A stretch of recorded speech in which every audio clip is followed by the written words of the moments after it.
नमस्कार। India debate में आप सबका स्वागत है। मैं हूं आशुतोष पाठक। मित्रों, क्या पश्चिम बंगाल में पॉलिटिक्स ऑफ रिवेंज शुरू हो गया है? बिल्कुल नहीं। कोई पॉलिटिक्स ऑफ रिवेंज नहीं है। जो क्रूरता अभी तक हो रही थी, उस क्रूरता पर क्रैकडाउन कह सकते हैं, वो हो रहा है। और ये प्राकृतिक न्याय आपको देखने को मिल रहा है। जितनी खबरें पश्चिम बंगाल से आ रही हैं, सबके सब प्राकृतिक न्याय के घेरे में है। अब दो तीन और ताजा घटनाक्रम तेजी से बदल रहा है पश्चिम बंगाल में। दिलीप मंडोल हैं, विष्णुपुर विधानसभा दक्षिण 24 परगना के टीएमसी के एमएलए रहे हैं। पुरी के होटल से उड़ीसा में उन्हें गिरफ्तार किया गया और कुछ दिन पहले उनके सुपुत्र को भी, हालांकि वो कुपुत्र है, उनको भी गिरफ्तार किया गया। सुपुत्र को क्यों गिरफ्तार किया गया? सुपुत्र को गिरफ्तार किया गया हथियारों के जखीरों के साथ। और पता चला कि भाई ये जो श्रीमान दिलीप मंडल हैं, इनका कोई दोष नहीं है, सारा दोष बेटे का है। बेटे की गिरफ्तारी हो गई। बेटे की गिरफ्तारी के बाद पुलिस ने तहकीकात शुरू की और जब पुलिस को पता चला कि भाई बेटा तो छोटा खिलाड़ी है, बड़ा खिलाड़ी तो पिताजी है, स्वयं एमएलए है विष्णुपुर दक्षिण 24 परगना से, और ये क्लोज एसोसिएट माने जाते हैं किनके? श्रीमान अभिषेक बैनर्जी के। हर दिन जितनी घटनाएं हो रही हैं, जहां जहां गिरफ्तारियां हो रही हैं, सबके तार सीधे अभिषेक बैनर्जी से जुड़ रहे हैं। मतलब पश्चिम बंगाल में जितने गुंडे हैं, क्या सबका संबंध अभिषेक बैनर्जी से है? क्या अभिषेक बैनर्जी एक पैरेलल सत्ता चला रहे थे और वो सत्ता थी गुंडागर्दी की, दहशीपन की, और अंतर्राष्ट्रीय जो हैंडलर थे उनके साथ मिलकर के इस पूरे कंसोर्टियम को अभिषेक बैनर्जी चला रहे थे? क्या ऐसी बात है? जी, यही बात है। पुलिस को जांच में जो पता चल रहा है, उसके हिसाब से जहां जहां गिरफ्तारियां हो रही हैं, इसके अलावा बिदोरिया जो जगह है, वहां पे मिट्टी के अंदर, जमीन के अंदर से पैसों की बोरियां, नोटों की, पैसे नहीं, नोटों की बोरियां बरामद हुई हैं। एक नहीं, चार चार पांच पांच नोटों की बोरियां बरामद हुई। और वो कहां रखा गया था?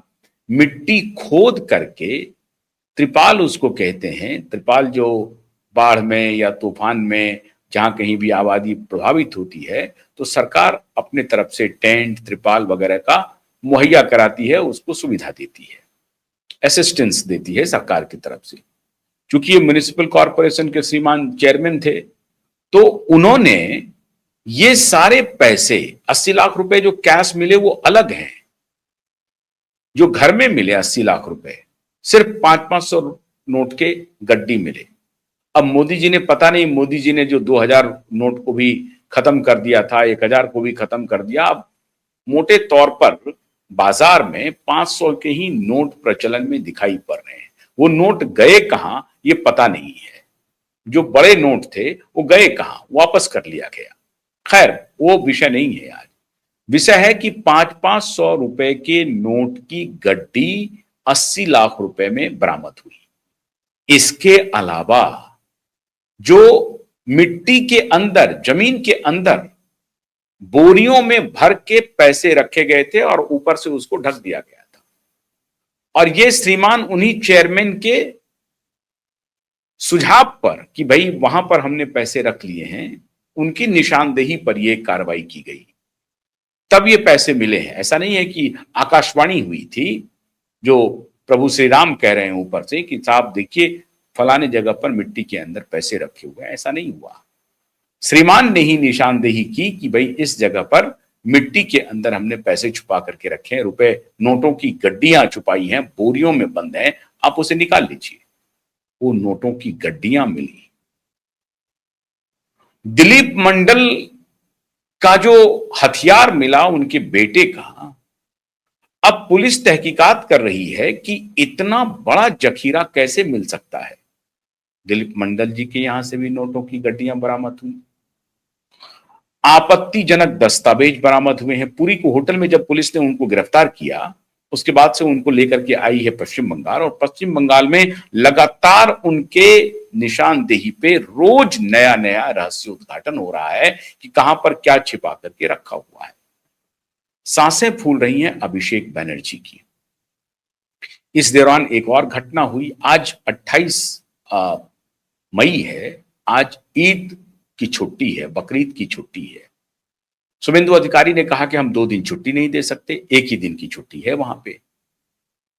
इसी दौरान खबर मिली कि लगभग 100 पार्षद और 20 विधायक, आपने हमारे ही चैनल पे कल आपको हमारे साथी ने बताया होगा कि 100 पार्षद हैं, 20 एमपी हैं, एमएलए हैं बड़ी संख्या में, जो टूट सकते हैं, टूट के आ सकते हैं। इतना नहीं है, इसके आगे की कहानी सुनिए। एडमिनिस्ट्रेटिव मीटिंग में अपने 6 एमएलए और पार्षद के साथ काकोली घोष दस्तिकार कल मीटिंग में शामिल हो गई। भारतीय जनता पार्टी के द्वारा जो बुलाई गई थी एडमिनिस्ट्रेटिव मीटिंग, उसमें काकोली घोष दस्तिकार शामिल हो गई, और काकोली घोष दस्तिकार ही अब इस पूरे टूट को लीड कर रही है। एक आध दो जो लोग जिनका कोई मास बेस नहीं है, जैसे श्रीमती कहिए, अब महुआ मोइत्रा या सगारिका घोष जैसी जो टीएमसी हैं, मास बेस तो सयानी घोष को है, क्योंकि वो स्टार कैंपेनर हैं, उनको लोगों का समर्थन प्राप्त है। लेकिन सयानी घोष हो गई, महुआ मोइत्रा हो गई, सगारिका घोष हो गई, ये जो लेडी क्लब है डायमंड हार्बर लेडी क्लब, तो डायमंड हार्बर लेडी क्लब अब ममता बनर्जी के साथ चिपक के रही है। वो ममता जी के साथ नहीं है, बल्कि वो अभिषेक जी के साथ है। ममता जी के साथ तो थी काकोली घोष दस्तिकार, जिन्होंने कहा कि अब हमारी कोई पूछ नहीं है। आईपैक के ऊपर काकोली घोष दस्तिकार ने कहा कि उनके छोटे छोटे एम्प्लॉई जिनकी कोई औकात नहीं थी, उन्होंने हमें हमारी औकात बता दी, और ये एक बड़ा कारण रहा कि अब यहां से हमें दूसरा रास्ता लेना पड़ेगा। सभी पदों से काकोली घोष दस्तिकार ने इस्तीफा दे दिया है, लेकिन पार्टी में अभी बनी हुई है। मतलब वो नया एकनाथ शिंदे बनने की कोशिश में है पश्चिम बंगाल में। मैंने आपको 2 दिन पहले भी बताया था कि ये जो 12 एमपी हैं, वो 22 का आंकड़ा जैसे ही मिलेगा पार्टी टूट जाएगी। और टीएमसी के पास अब पार्टी को इंटैक्ट रखने का जो आइडियोलॉजी है, जो विचार है, वो है नहीं। मैंने 2 दिन पहले भी बताया कि बड़ी संख्या में 100 पार्षद अगर इस्तीफा दे रहे हैं तो ये छोटी घटना नहीं है। सारे पार्षद इस्तीफा दे रहे हैं।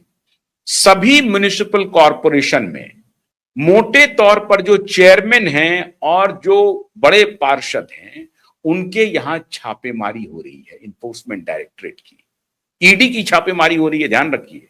मतलब पश्चिम बंगाल के इन्फोर्समेंट डायरेक्टरेट को कह दिया गया है कि आप जितनी तेजी से कार्रवाई हो सकता है वो कीजिए। पश्चिम बंगाल का ईडी इतना स्ट्रांग है, इसकी कल्पना मैं आपको बताना चाहता हूं कि सहारा ग्रुप जो इतना बड़ा ग्रुप है, उसके लिए कंप्लेन कोलकाता ईडी को किया गया, और उत्तर प्रदेश में लखनऊ शहर जो सहारा ग्रुप का सबसे बड़ा पावर सेंटर था, वहां पे इन्फोर्समेंट डायरेक्टरेट 40 की संख्या में अपने पर्सनल को लेकर के कोलकाता से लखनऊ पहुंच गई, और 4 दिनों तक इन्फोर्समेंट डायरेक्टरेट ने सहारा के सभी ऑफिस को इन्वेस्टिगेट किया, बहुत सारे डॉक्यूमेंट लेके गए, और आज के दिन में उनका जो डिप्टी मैनेजिंग वर्कर है श्रीवास्तव साहब, वो अभी जेल में बंद हैं, और उसको 1.5 साल हो चुके हैं।